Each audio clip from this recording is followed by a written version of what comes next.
Bagi penghobi adenium yang bertempat tinggal di negara tropis, yang mempunyai curah hujan yang tinggi.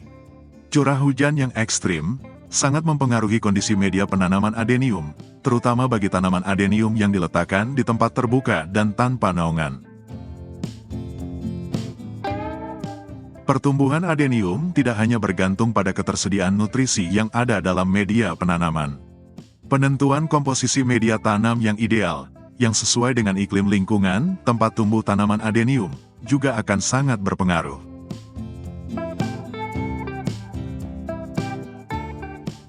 Pada musim hujan, kelembapan area sekitar penanaman menjadi sangat tinggi. Media penanaman yang selalu basah karena terus-menerus tersiram air hujan, ditambah drainase yang buruk, karena media tanam yang sudah lama dan belum sempat diganti, kondisi media tanam seperti ini akan menjadi lebih cepat padat, dan kurang porositasnya, karena tersiram air hujan secara terus-menerus.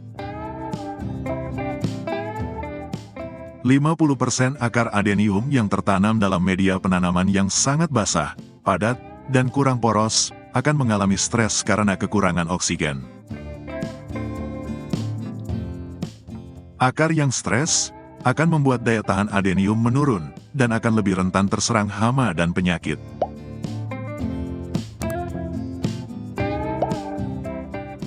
Untuk mengantisipasi menurunnya kualitas media penanaman saat curah hujan yang ekstrim, penggantian media penanaman secara rutin merupakan salah satu cara untuk menghindari tanaman adenium mengalami overwatering karena curah hujan yang tinggi.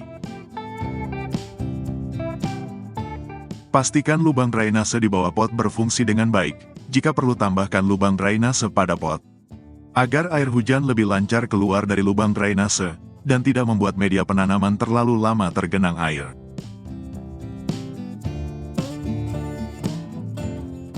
Kita bisa mengatur ulang komposisi media penanamannya, agar selalu bisa menjaga porositasnya saat terkena hujan yang ekstrim, dan tetap bisa menjaga kelembapannya saat cuaca berganti ke musim kemarau, agar tanaman adenium tidak sampai dehidrasi saat cuaca panas. Pemakaian pasir sebagai salah satu campuran media penanaman, media tanam akan memiliki porositas yang baik, sirkulasi udara dan aliran air dalam media tanam jadi lancar. Dalam pencampuran bahan-bahan media tanam, campurkan dulu bahan media tanam selain pasir. Pasir hanya untuk penentu porositas media tanam, banyak atau sedikitnya pasir akan menentukan seberapa lembab media tanam.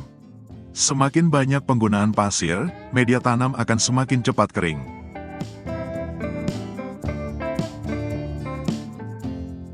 Air hujan sejatinya baik untuk pertumbuhan tanaman, tapi tanaman adenium juga bisa rusak apabila terus-menerus terkena air hujan. Air hujan mengandung lebih banyak oksigen, dan tidak menyimpan bahan kimia seperti klorin. Walaupun demikian, tanaman adenium yang tersiram air hujan secara berlebihan, tanpa dibarengi dengan perawatan yang baik, juga dapat merusak tanaman. Menurut beberapa sumber, yang melakukan penelitian tentang dampak air hujan bagi tanaman, kandungan asam pada air hujan dapat menyebabkan lapisan lilin pada daun jadi rusak, sehingga tanaman tidak tahan terhadap keadaan dingin, jamur, dan serangga.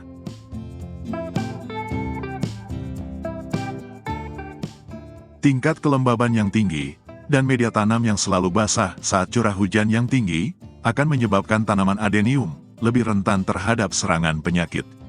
Jamur dan cendawan patogen penyebab penyakit akan mudah tumbuh dan berkembang biak di lingkungan yang sangat lembab. Penyemprotan dengan menggunakan fungisida adalah salah satu cara untuk mengendalikan serangan jamur pengganggu tanaman adenium. Fungisida adalah salah satu jenis pestisida yang secara khusus dibuat dan digunakan untuk mengendalikan jamur dan cendawan patogen penyebab penyakit.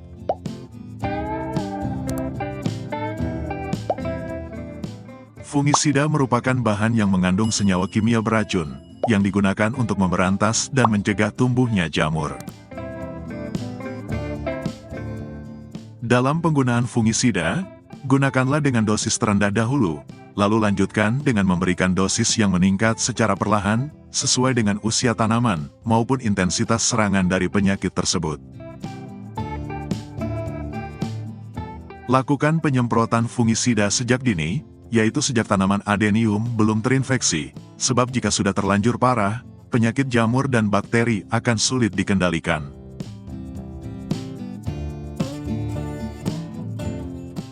Perlu dipahami bahwa tidak semua fungisida aman digunakan untuk tanaman adenium dalam jangka panjang.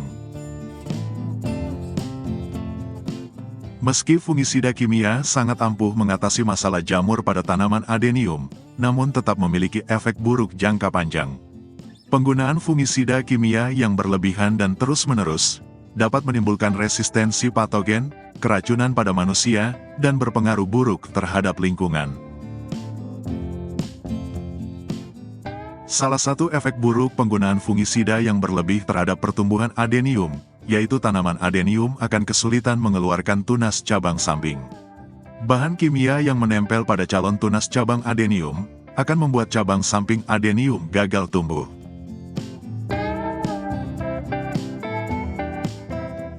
Selain pemberian fungisida rutin, tak ada salahnya untuk melakukan pencegahan dengan menjaga kebersihan area penanaman. Agar lingkungan sekitar penanaman tidak menjadi tempat berkembang biaknya hama dan penyakit. Gulma dan rumput liar sering tumbuh dengan cepat selama musim penghujan. Jika tidak segera dibersihkan, gulma dan rumput liar dapat merusak tanaman adenium. Lantaran keberadaannya ikut menyerap nutrisi yang ada di media tanam, serta dapat menjadi sarang berkembang biaknya hama dan penyakit. Dan memberi jarak tiap tanaman adenium yang tidak terlalu rapat, agar area sekitar tanaman adenium mempunyai sirkulasi udara yang bagus dan tidak terlalu lembab.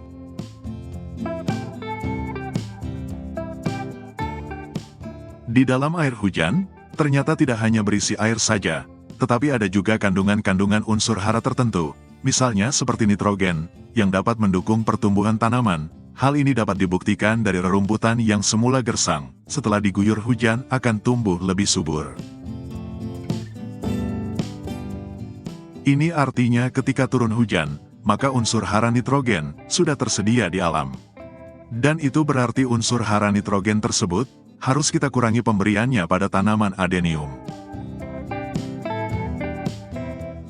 Di saat musim hujan, saya mengurangi pemberian pupuk tambahan pada tanaman adenium, terutama pupuk yang mengandung nitrogen, namun, pupuk fosfor dan kalium tetap perlu diberikan.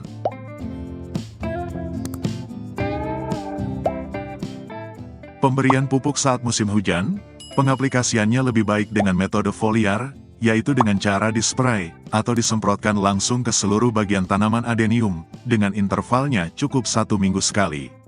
Bahkan saat musim hujan, kadang saya hanya memberi pupuk hanya 2 minggu sekali saja. Saya lebih sering dan rutin memberi fungisida dan zat pengatur tumbuh, karena saya lebih memprioritaskan untuk meningkatkan daya tahan tanaman adenium pada musim hujan, agar lebih tahan dari serangan penyakit selama musim hujan. Karena pada musim hujan, tanaman adenium memiliki resiko yang lebih besar untuk terserang penyakit. Ini karena faktor kelembapannya yang tinggi, media penanaman yang selalu basah karena tersiram hujan, daya tahan tanaman yang lemah, dan kondisi lingkungan yang cenderung asam.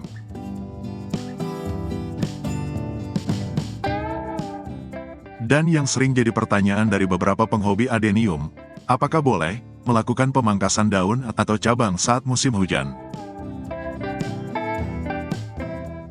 Jawaban saya, sangat boleh, dengan syarat dilakukan pada pagi atau siang hari saat cuaca cerah. Hindari pruning pada saat cuaca mendung atau hujan, karena air hujan dapat menyebabkan luka bekas potong membusuk.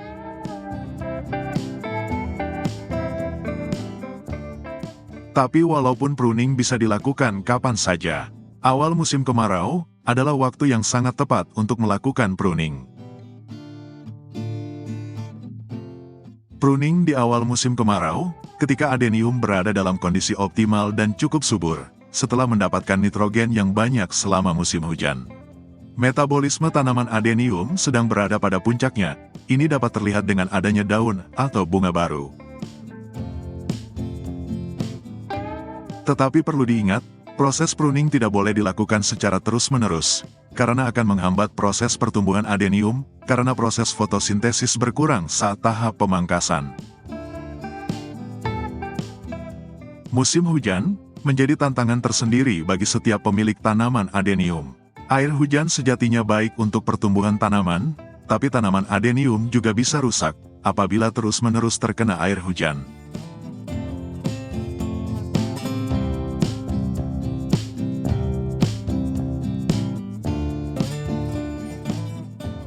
Terima kasih sudah menonton video ini. Semoga video ini bermanfaat, dan bisa menjadi inspirasi serta penyemangat untuk terus menjalani hobi merawat tanaman adenium. Tekan jempol ke atas apabila suka videonya, dan bagikan ke teman-teman Anda. Jangan lupa tekan tombol subscribe, bagi yang belum subscribe di channel YouTube Trisuma. Dan tekan lonceng notifikasinya, agar teman-teman hobis tidak ketinggalan video baru di channel ini.